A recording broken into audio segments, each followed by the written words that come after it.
Good morning to all. आज last class का जो टॉपिक था हमारा गाउसेस थ्योरम, उसके बाद में आज हम लोग बात करने वाले हैं। आज का जो टॉपिक रहेगा हमारा वो है proof of Gauss's theorem. Last class में हमने गाउसेस थ्योरम के बारे में काफ़ी सारी बातें समझी हैं और बहुत सारे कॉन्सेप्ट भी ऐसे समझे हैं जो हमें यूज में लेने हैं। मैंने बताया था आपको, ठीक है। आज हम बात करेंगे प्रूफ ऑफ गाउसेस लॉ का, ठीक है। तो इसको प्रूफ करने के लिए सबसे पहले तो हमें एक गाउशियन सरफेस को अज्यूम करना पड़ेगा। ये गाउशियन सरफेस क्या होता है इसके बारे में भी कल मैंने आपको एक छोटा सा बताया था कि एक पॉइंट है, उसके चारों तरफ हम एक सरफेस इमेजिन करते हैं और उसके अंदर वो एक क्लोज सरफेस होता है, उसमें अगर बल्ब जलाएं तो लाइट बाहर नहीं निकलेगी, एटसेट्रा एटसेट्रा। लेकिन आज मैं आपको और भी इसकी कॉन्सेप्ट, जो गाउसियन सरफेस है, इसके कॉन्सेप्ट के बारे में और भी बहुत कुछ बताऊंगा, वो बात करेंगे हम इसके बाद।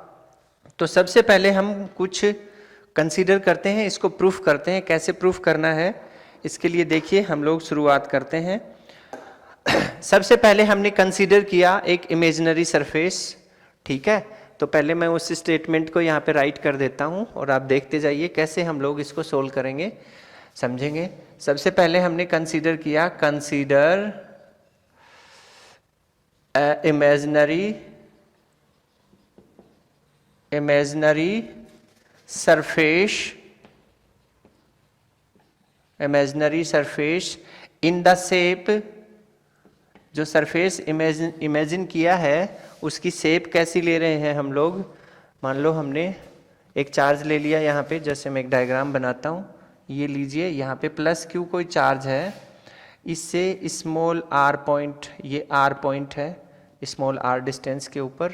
तो इस आर डिस्टेंस के ऊपर हमें इलेक्ट्रिक फील्ड निकालनी, इस पॉइंट पे हमें इलेक्ट्रिक फील्ड निकालनी है। तो ये जो इलेक्ट्रिक फील्ड हम निकाल रहे हैं, तो जो भी हम सरफेस अज्यूम करेंगे उस सरफेस के लिए इलेक्ट्रिक फील्ड उस सरफेस के ऊपर इक्वल होनी चाहिए, और वो इक्वल तभी होगी जब ये आर उसके लिए सेम हो, हर पॉइंट के लिए सेम हो। तो हमने उसको एक स्फेरिकल शेप में मान लिया, ऐसे ये लीजिए, ऐसे एक स्फेरिकल शेप ले ली, थोड़ा टेढ़ा हो गया है, ये लीजिए, इस तरीके से हमने एक स्फेरिकल शेप में उसको ले लिया है। सॉरी, एक मिनट, ऐसे ले लिया है, ये अब थोड़ा ठीक है। ये भी आर डिस्टेंस है, ये भी आर डिस्टेंस है, ये भी आर डिस्टेंस है, इस तरीके से ये वाली भी आर डिस्टेंस है। ये आपका प्लस क्यू चार्ज है, इसके चारों तरफ हमने ऐसे अज्यूम कर लिया। अब जो आपकी इलेक्ट्रिक फील्ड होगी यहाँ पे, ये लीजिए, इस तरीके से इलेक्ट्रिक फील्ड है आपकी, उसकी डायरेक्शन ये है, ठीक। और ये हमने कोई एक छोटा सेगमेंट ले लिया है यहाँ पे, ds सेगमेंट, ये छोटा सेगमेंट है ds। ऐसे सेगमेंट इसमें बहुत सारे होंगे पूरे सरफेस के ऊपर, तो छोटा सेगमेंट ले लिया है। इसका एरिया वेक्टर भी इसी साइड में होगा, that means theta is equals to 0 degree, दोनों के बीच का एंगल 0 डिग्री होगा। ऐसे हमने अज्यूम किया, इसको थ्योरी के रूप में लिखते हैं। तो consider a imaginary surface in the shape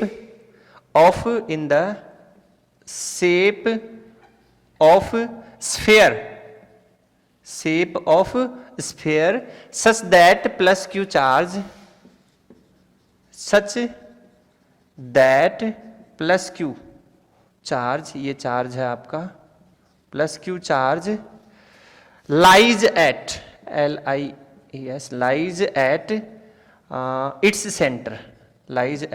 its center, let its radius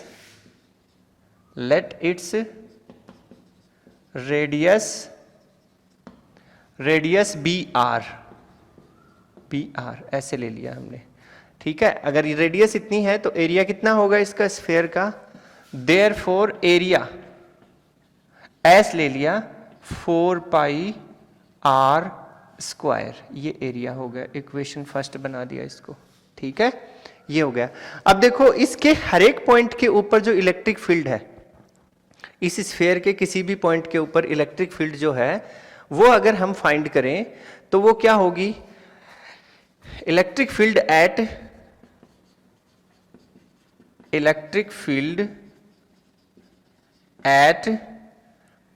A point is E is equals to, हम लिख सकते हैं इसको 1/4 pi epsilon nought dot Q upon R square. Equation number second बना दिया। ठीक है, अब अगर इलेक्ट्रिक फील्ड बन रही है तो इलेक्ट्रिक फील्ड लाइंस भी होंगी, और अगर इलेक्ट्रिक फील्ड लाइंस हैं तो इससे लिंक्ड फ्लक्स भी होगा। तो वो फ्लक्स कितना होगा इस डीएस सेगमेंट के लिए निकाल रहे हैं हम लोग। तो उस फ्लक्स के लिए मैंने लिखा यहां पे small flux linked with small area, small flux linked with the small area ds, small area ds लिया था आपने। ठीक है, तो क्या लिख देंगे आप, स्मॉल एरिया ds है तो लिंक्ड फ्लक्स भी स्मॉल ही होगा, तो उसको हमने d फाई e से दिखा दिया। d phi e is equals to, जो फॉर्मूला हम पढ़ते आ रहे हैं, बहुत बार उसको पढ़ा है, क्या लिख देंगे, E D S cos theta. Equation बना दी थर्ड नंबर। अब जो ये E है हमारा, इसकी वैल्यू तो ये है, तो सेकंड नंबर इक्वेशन से हम थर्ड नंबर इक्वेशन में E की वैल्यू को सब्स्टिट्यूट कर देंगे। ठीक है, तो now putting the value of E in equation third from second से डाल दी, तो आप क्या लिख सकते हैं, d phi e is equals to 1/4 pi epsilon nought dot Q over R square और फिर ds cos थीटा।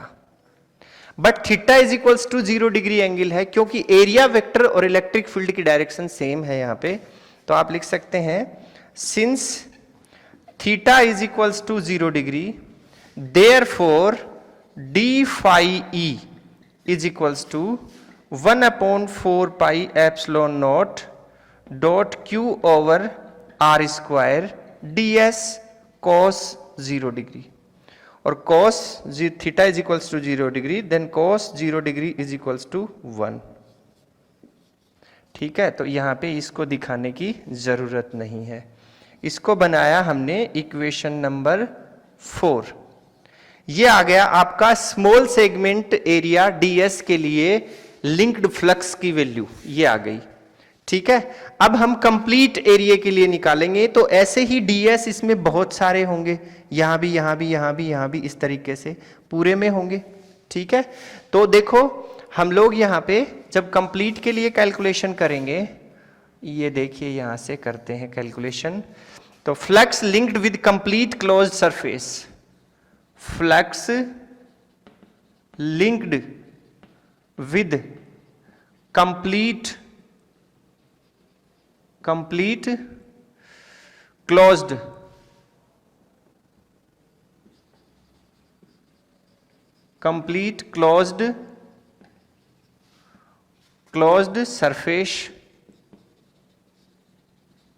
सरफेस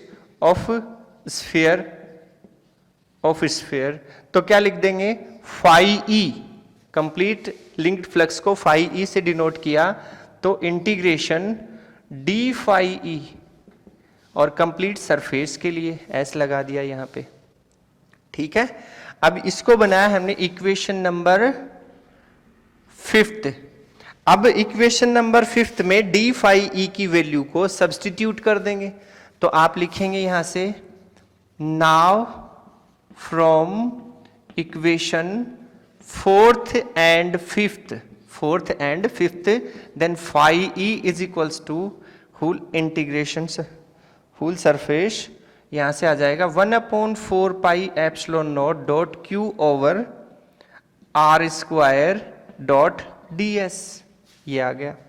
अब देखिए एक चीज समझनी है यहां पे ये पूरी वैल्यू जो आई है ये तो E की वैल्यू है, यहां से देखिए आप E की वैल्यू है, और E जो है वो इस सरफेस के लिए कंप्लीटली पूरे सरफेस के लिए सेम है, कांस्टेंट है।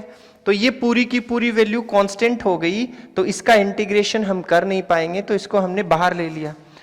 तो क्या लिखेंगे, phi E is equals to 1/4 pi epsilon nought dot Q over R square whole integration ds। ठीक, और इसका इंटीग्रेशन किया तो वो आया आपके पास में phi E is equals to 1/4 pi epsilon nought dot Q over R square, और इसका इंटीग्रेशन आ गया s। ठीक है, तो ये कंप्लीट s आ गया, और इस s की वैल्यू आपके पास में ये रही, एरिया, कंप्लीट एरिया। तो ये वैल्यू यहां पुट कर देंगे हम लोग। तो इसको बनाया इक्वेशन नंबर 6, और यहां से देखिए, now from equation 6th and 1st दोनों को यूज में ले लिया, तो क्या लिख देंगे, phi E is equals to 1/4 pi epsilon nought dot Q over R square, और यहां से आ गया ये 4 पाई आर स्क्वायर, वैल्यू डाल दी एस की। अब देखिए आर स्क्वायर से आर स्क्वायर कैंसिल हो गया, और 4 पाई से 4 पाई कैंसिल हो गया, तो वैल्यू आ गई phi E is equals to Q upon epsilon nought, और यही इक्वेशन नंबर बनाया हमने इसको 7। इक्वेशन नंबर भी एकदम बिल्कुल करेक्ट आया, देखिए आप 7 नंबर, क्या बात है। ठीक है, तो 7 नंबर बनाया, और यही क्या है, this is the Gauss's theorem, this is the Gauss theorem, this is the Gauss's theorem. ठीक है, ये आपका प्रूफ हो गया, इस तरीके से हमने इसको प्रूफ करके देखा है। ठीक है, अब हम उस गाउशियन सरफेस के बारे में बोल रहा था मैं आपको, उसके कॉन्सेप्ट के बारे में समझेंगे, उसके प्रिंसिपल के बारे में समझेंगे। देखो आगे चलते हैं, सबसे पहले एक बार इसको देख लीजिएगा आप 1 मिनट के लिए, फिर हम आगे दूसरे टॉपिक की बात करेंगे। इस तरीके से प्रूफ ऑफ गाउसेस थ्योरम हो गया है आपका। ओके, चले, ओके चलते हैं, आगे चलते हैं। तो अभी जो नेक्स्ट जो बात है, मैं अभी बता रहा था आपको कि गाउशियन सरफेस का कॉन्सेप्ट क्या होता है, उसके बारे में हमें समझना है। ऐसी क्या जरूरत पड़ गई हमें कि एक हमें गाउशियन सरफेस अज्यूम करना पड़ा। उससे पहले मैं आपको एक बात बताता हूं। जैसे फॉर एग्जाम्पल हमने लास्ट से लास्ट टॉपिक में और लास्ट टॉपिक में भी एक बात की थी कि किसी भी सरफेस के लिए उसका ई और थीटा, दैट मीन्स उसकी इलेक्ट्रिक फील्ड और उसके थीटा की वैल्यू सेम हो, समझ रहे हैं ना आप, सेम हो, तो हमें कैलकुलेशन करने में बड़ी आसानी हो जाती है। क्यों हो जाती है? क्योंकि जो आपकी गाउस की जो थ्योरम है, जो गाउस की जो थ्योरम है वो आपको क्या बताती है, close integral close surface vector E dot D S vector is equals to Q over epsilon nought, ये बताती है। अब ये हमारे पास में 4 क्वांटिटी हैं, 4 क्वांटिटीज हैं, 1 2 3 एंड 4। अगर हमारे पास इनमें से किन्हीं 3 क्वांटिटीज की वैल्यू है तो 4th क्वांटिटी को हम लोग इजीली फाइंड कर सकते हैं। ये एक प्रोसेस है। लेकिन अगर मैं आपको एक बात बताऊं, ध्यान से सुनिए आप, जैसे मेरे पास में ऐसा कोई सरफेस है, ये लीजिए इसकी इलेक्ट्रिक फील्ड है, तो इसकी इस सरफेस के लिए ये जो इसके अलग अलग पॉइंट्स ले रहे हैं हम लोग यहाँ पे, इन पॉइंट्स के ऊपर ई की, ये ई की डायरेक्शन, ये ई है, ये भी ई है, ये भी ई है, यहाँ पे हम लोग निकालेंगे इसका एरिया वेक्टर, यहाँ पे एरिया वेक्टर यहाँ आएगा, यहाँ पे एरिया वेक्टर यहाँ आएगा, और यहाँ पे एरिया वेक्टर ऐसे आएगा। मान लीजिए सबके लिए एरिया वेक्टर, और ये एरिया वेक्टर है आपका A cap A cap A cap और ए कैप। तो इनके ई और आपका इलेक्ट्रिक फील्ड और एरिया वेक्टर के बीच का जो एंगल है थीटा, वो हर पॉइंट के ऊपर, इस पॉइंट पे, इस पॉइंट पे, इस पॉइंट पे, इस पॉइंट पे अलग अलग है, बहुत ज्यादा अलग अलग है। ठीक है, और ई की वैल्यू भी डिफरेंट डिफरेंट है हर पॉइंट पे इस सरफेस के लिए, अगर सरफेस आपका ऐसा है तो। ठीक है, तो इस केस में क्या होगा, हर पॉइंट के लिए मान लीजिए कि यहाँ पे बहुत सारे पॉइंट बनाने पड़ेंगे हमें, और इतने सारे पॉइंट बनेंगे, बहुत सारे पॉइंट बनेंगे, और उन हर पॉइंट के लिए हमें ईडीएस ईडीएस ईडीएस, हर पॉइंट का EDS EDS EDS EDS EDS, हर पॉइंट का ईडीएस हमें फाइंड करना पड़ेगा। और उन सारे के सारे ईडीएस वाले पॉइंट जो हमने वैल्यू फाइंड की है, मैग्नीट्यूड निकाला है ईडीएस का, उन सब को हमें एक साथ समेशन करना पड़ेगा, और उस समेशन से हम कैलकुलेशन निकालेंगे और उसको हम इस मैग्नीट्यूड के बराबर रखेंगे। ये क्या है मैग्नीट्यूड, किसका, इसका मैग्नीट्यूड है ये Q अपॉन एप्सिलॉन नॉट। तो उस केस में हमारी जो कैलकुलेशन है वो इतनी ज्यादा कॉम्प्लेक्स हो जाती है कि हमें इम्पॉसिबल सा लगता है कि इसको सोल्व करना बड़ा ही टिपिकल काम है, इम्पॉसिबल हो जाता है वो हमारे लिए। तो उसके लिए हम एक तरीका क्यों नहीं निकालें, एक ऐसा तरीका निकालें, जैसे एक फुटबॉल का एग्जांपल लेता हूं मैं। मेरे पास एक फुटबॉल है, उस फुटबॉल को अगर मैं देखूं और उस फुटबॉल के सेंटर के ऊपर, जैसे ये लीजिए एक फुटबॉल है हमारे पास, ये लीजिए एक फुटबॉल है, और इसके सेंटर के ऊपर हमने कोई चार्ज रखा हुआ है, तो इससे जो फील्ड लाइंस हैं वो ऐसे होंगी आपकी इस तरीके से, ये देखिए इस तरीके से, ये देखिए इस तरीके से होंगी। ये आर डिस्टेंस पे है तो ये भी आर, ये भी आर, ये भी आर, ये भी आर, और ये भी आर, और ये भी आर। और आपको पता है कि ई जो है वो इनवर्सली प्रोपोर्शनल होती है आर स्क्वायर के। तो मतलब हर पॉइंट के ऊपर, इसके हर पॉइंट के ऊपर, फुटबॉल के सरफेस के हर पॉइंट के ऊपर ई की वैल्यू जो है वो सेम होगी। और अगर ई की वैल्यू सेम है, जैसे मान लीजिए इस पॉइंट के ऊपर ई की वैल्यू ये इस डायरेक्शन में है ई आपका, और इसी के ऊपर हमने एक डीएस सेगमेंट ले लिया, ये डीएस सेगमेंट ले लिया, और यहाँ पे एरिया वेक्टर निकालें तो वो भी ऐसा ही होगा, मतलब ये ए कैप, तो दोनों के बीच का angle theta is equals to 0 degree. अगर यहाँ पे निकालेंगे तो सेम सिचुएशन आ रही है, theta is equals to 0 degree, और ई भी उतना ही है ए कैप। ऐसा नहीं है कि इस पॉइंट पे E1, इस पे E2, इस पे E3, इस पे E4, इस पे E5, ऐसा नहीं है। हर पॉइंट पे ई की वैल्यू सेम आ रही है, और थीटा की वैल्यू भी हर पॉइंट के ऊपर सेम आ रही है। समझ रहे हैं आप? तो देखिए ये जो इक्वेशन है, इसमें अगर हमारे पास, अगर मैं लिखूं E D S cos theta, ठीक, अगर ये थीटा और ई हमारे पास में कांस्टेंट हो जाएं, देखिए जैसे इस सरफेस के लिए कांस्टेंट हो रखे हैं, तो हमें सिर्फ ds को ही कैलकुलेट करना पड़ेगा, ds का ही इंटीग्रेशन करना पड़ेगा, और वो एक इजियर फॉर्म बन जाएगी हमारे लिए कैलकुलेशन के लिए। तो इस फॉर्मेट को समझने के लिए और इस फॉर्मेट को अप्लाई करने के लिए हमने एक इमेजिनरी सरफेस को अज्यूम करना शुरू कर दिया, जिसे हम बोलते हैं गॉसियन सरफेस। क्या बोलते हैं? Gaussian surface. कुछ समझ में आया आपको?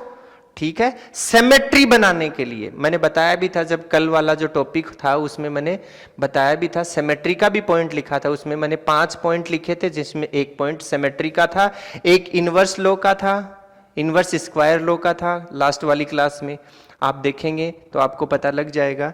तो हमें एक सिमेट्री बनानी है, हमें एक सिमेट्रिकल सरफेस बनाना है, और वो सिमेट्रिकल सरफेस हम इमेजिनेशन से ही क्रिएट कर सकते हैं, कहीं भी बना सकते हैं, मतलब किसी भी पोजीशन के ऊपर हम उसको इमेजिन कर सकते हैं, कोई बाउंडेशन नहीं है। ठीक, तो ये है इसका कॉन्सेप्ट, जिसको मैं यहाँ पे आपको लिख के बताता हूँ कैसे करना है हमें। देखिए लिख देता हूँ मैं यहाँ पे, कॉन्सेप्ट ऑफ गॉसियन सरफेस। इसको समझना इसलिए जरूरी है क्योंकि अभी इस टॉपिक के बाद में हम लोग एप्लीकेशंस पढ़ेंगे गॉसियन सरफेस की, सॉरी गॉसियन जो थ्योरम है उसकी एप्लीकेशंस हम लोग पढ़ेंगे, जिसके अंदर हमें इसका यूज करना पड़ेगा। तो उसके लिए मैंने इसके कॉन्सेप्ट के बारे में आपको बताया है। देखिए कैसे लिखेंगे इसको। इट शुड बी, ठीक है, that, it should be that electric field at every point, electric field at every point same and theta क्या है? बिटवीन, थीटा एंगल है जो कि बनता है किसके बीच में, between area vector and E vector के बीच में, ठीक है, इज सेम, ये भी सेम होना चाहिए, दैट मीन्स कांस्टेंट, कांस्टेंट होना चाहिए at every point, at every point, POINT point, her point के लिए, ठीक है। इस वजह से हमने इसको एक गाउशियन सरफेस को, एक सरफेस को अज्यूम किया और इसका नाम रख दिया हमने क्या, गाउशियन सरफेस, ठीक है। अब थोड़ा और देखते हैं, अगर ये दोनों कांस्टेंट हो गए इस केस में जो मैं अभी बता रहा हूं आपको, ई और थीटा, तो हम कैसे लिखेंगे, देखिए, therefore phi E is equals to EDS integration EDS cos theta is equals to Q upon epsilon nought, ये होता है। अब जो कांस्टेंट हो गए, that means phi E is equals to EDS, ये तो सॉरी cos थीटा, ये तो कांस्टेंट हो गए, इनका इंटीग्रेशन होगा नहीं, तो क्लोज सरफेस इंटीग्रेशन कर देंगे हम लोग किसका, सिर्फ ds का, is equals to Q upon epsilon nought. ऐसी फॉर्म बन गई हमारी। सिर्फ और सिर्फ किसका इंटीग्रेशन करना पड़ रहा है, सिर्फ और सिर्फ स्मॉल सेगमेंट एरिया का या फिर एरिया वेक्टर का ही करना पड़ रहा है। तो इससे हमें क्या कंक्लूजन मिला, the calculation now easier, the calculation now easier, अब इजियर हो गई है। तो ये जो कॉन्सेप्ट निकल के आया है हमारा, इस कॉन्सेप्ट से जो गाउशियन सरफेस होता है उसका प्रिंसिपल क्या बना, देखो बताता हूं, fundamental principle, fundamental principle, principle of Gaussian surface, Gaussian surface क्या बना, सिंपल सी एक लाइन, सिंपल सी एक लाइन बनी, और वो क्या है, a Gaussian surface is symmetry, a Gaussian surface is symmetry, symmetry, ठीक है। दैट इज क्या बोल सकते हैं, that is symmetry, sorry, symmetry of E and symmetry of theta, symmetry of E and symmetry of theta, ये होता है हमारा कॉन्सेप्ट ऑफ गाउशियन सरफेस और उसका फंडामेंटल प्रिंसिपल। तो इससे हमें फायदा क्या मिलेगा, इससे हमें यह फायदा मिलेगा कि हमें सिर्फ और सिर्फ surface vector, sorry area vector जो है आपका, या फिर जो सरफेस हमने लिया है उस पे जो सेगमेंट लिया है हमने, सिर्फ उसी को इंटीग्रेट करना पड़ेगा, क्योंकि बाकी चीज तो पूरे सरफेस के ऊपर सेम है, ठीक। बदल क्या रहा है वहां पे, सिर्फ एरिया, तो उसी को इंटीग्रेट करना पड़ेगा, तो हमारी जो कैलकुलेशन है वो इजियर हो गई है। अब जो एप्लीकेशन हम लोग Gaussian surface, sorry Gaussian theorem की जो एप्लीकेशंस हैं, उन एप्लीकेशंस के अंदर हम जो इलेक्ट्रिक फील्ड इंटेंसिटी की वैल्यू फाइंड करते हैं, उस वैल्यू को कैसे फाइंड करेंगे, उसके लिए मैंने 4 स्टेप बनाए हैं आपके लिए। तो ये जो स्टेप्स मैं आपको बता रहा था, जिसमें हम गाउसियस थ्योरम की एप्लीकेशंस को सोल्व करने में हमें कौन सी स्टेप्स को फॉलो करना पड़ेगा, किस मेथड से हम उनको सोल्व करेंगे, इलेक्ट्रिक फील्ड इंटेंसिटी कैसे फाइंड करेंगे, उसके बारे में मैं आपको कुछ स्टेप्स यहाँ पे बता रहा हूँ। ये स्टेप्स एग्जाम में तो नहीं आएंगी, लेकिन इन स्टेप्स को फॉलो करके हम लोग इलेक्ट्रिक फील्ड इंटेंसिटी की वैल्यू फाइंड कर सकते हैं किसी भी गाउशियन सरफेस के लिए। कैसे करेंगे मैं आपको बताता हूँ। यहाँ पे हमारे पास जो स्टेप्स हैं वो 4 स्टेप हमने बनाई है यहाँ पे। तो फर्स्ट स्टेप की बात करते हैं। तो सबसे पहले हम क्या करेंगे, एक गाउशियन सरफेस को अज्यूम करेंगे, इमेजिन करेंगे, ठीक है। तो देखिए सबसे पहला जो स्टेप है वो consider that means imagine a Gaussian surface,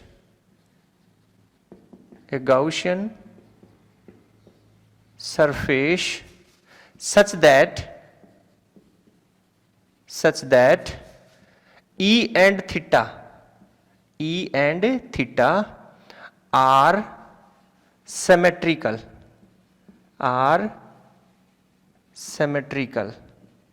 ठीक है। मतलब गाउसियन सरफेस हम ई और थीटा को सिमेट्रिकल बनाने के लिए ही तो अज्यूम करते हैं, आपको बताया होगा। लेकिन एक बात बताता हूं मैं आपको, जैसे फुटबॉल का एग्जांपल लिया तो उसमें सिर्फ एक ही अपने पास सरफेस था और वो था कर्व्ड सरफेस, कोई प्रॉब्लम नहीं थी। लेकिन अगर मैं आपको बोलूं कि मेरे पास में, मान लीजिए मेरे पास में ये डस्टर है, इस टाइप की कोई बॉडी है हमारे पास, इस टाइप की, तो इसके अंदर तो 6 टाइप के सरफेस है, 1 2 3 4 5 6 टाइप के सरफेस हैं। तो उस केस में हम क्या करेंगे, ये दिक्कत आती है ना, तो उसके लिए हम क्या करेंगे, देखो जो सरफेस क्लोज सरफेस है आपका, ये क्लोज सरफेस है, इस क्लोज सरफेस को हम अलग अलग सरफेसेज में डिवाइड कर लेंगे, पार्ट्स बना लेंगे इसके। लेकिन जो भी पार्ट हम बनाएंगे उस हर एक पार्ट के लिए ई और थीटा सिमेट्री होनी चाहिए, सिमेट्रिकल होना चाहिए, सेम होना चाहिए। जैसे ये वाला पार्ट बनाया हमने, ठीक, ये वाला पार्ट के लिए निकाल रहे हैं तो इस पार्ट के ऊपर ई और थीटा की वैल्यू हर पॉइंट के ऊपर सेम होगी। या फिर इसके लिए निकाल रहे हैं तो इसके ऊपर भी हर पॉइंट के ऊपर ई और थीटा की वैल्यू सेम होगी।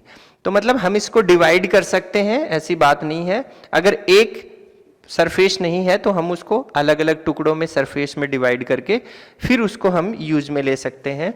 तो इसके लिए हम लोग यहाँ पे क्या करेंगे, डिफाइन ई एंड थीटा कब, जब आपका सरफेस सिंगल नहीं है उस केस में, मतलब एक ही सरफेस नहीं है उस केस में हम लोग क्या कर देंगे, डिफाइन कर देंगे E and theta symmetry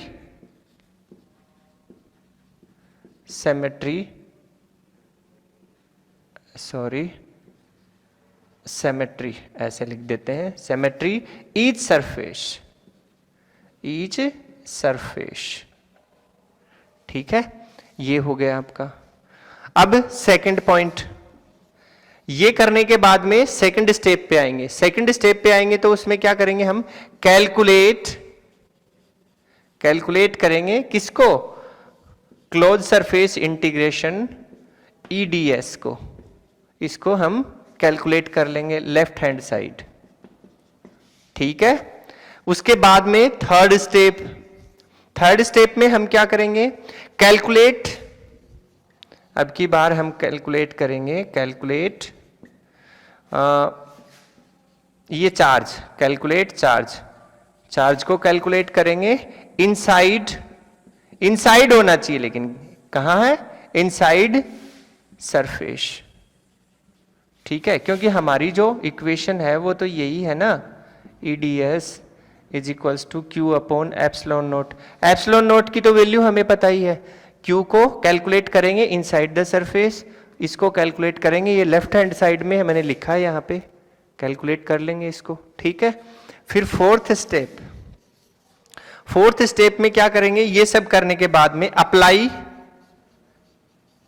apply vector E dot DS vector, ठीक है, surface integration is equals to Q upon epsilon nought, ये अप्लाई कर देंगे एंड पुट वैल्यूज, और वैल्यूज को पुट कर देंगे, वैल्यूज एंड कैलकुलेट, और फिर कैलकुलेट कर लेंगे क्या, E मतलब इलेक्ट्रिक फील्ड और इलेक्ट्रिक फील्ड इंटेंसिटी।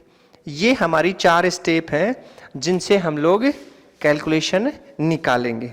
अब देखिए ये जो चारों स्टेप हैं, इन चारों स्टेप से अलग अलग चार्ज डिस्ट्रीब्यूशन, मतलब देखिए चार्ज डिस्ट्रीब्यूशन हमने पढ़ाया था आपको अलोंग द लेंथ, ठीक है, along the surface, volumetric charge distribution, surface charge distribution, linear charge distribution. तो जो चार्ज डिस्ट्रीब्यूशन है उस डिस्ट्रीब्यूशन के अकॉर्डिंग ही हम लोग इन स्टेप्स को फॉलो करके अलग अलग चार्ज डिस्ट्रीब्यूशन के लिए अलग अलग इलेक्ट्रिक फील्ड इंटेंसिटी की वैल्यू फाइंड कर सकते हैं, कैलकुलेट कर सकते हैं। तो ये हो गया है आपका मेथड जिससे हम एप्लीकेशंस का सॉल्यूशन निकालेंगे। नेक्स्ट क्लास में अब हमारा जो चैप्टर है उसके अंदर गाउसेस जो थ्योरम है उसकी एप्लीकेशंस ही बची हैं, बाकी हमारा चैप्टर कंप्लीट हो चुका है ये। तो नेक्स्ट क्लास में हम एक एप्लीकेशन के लिए इलेक्ट्रिक फील्ड इंटेंसिटी फाइंड करेंगे। तब तक के लिए इजाजत चाहते हैं। Have a nice day everybody. Thank you, thanks a lot.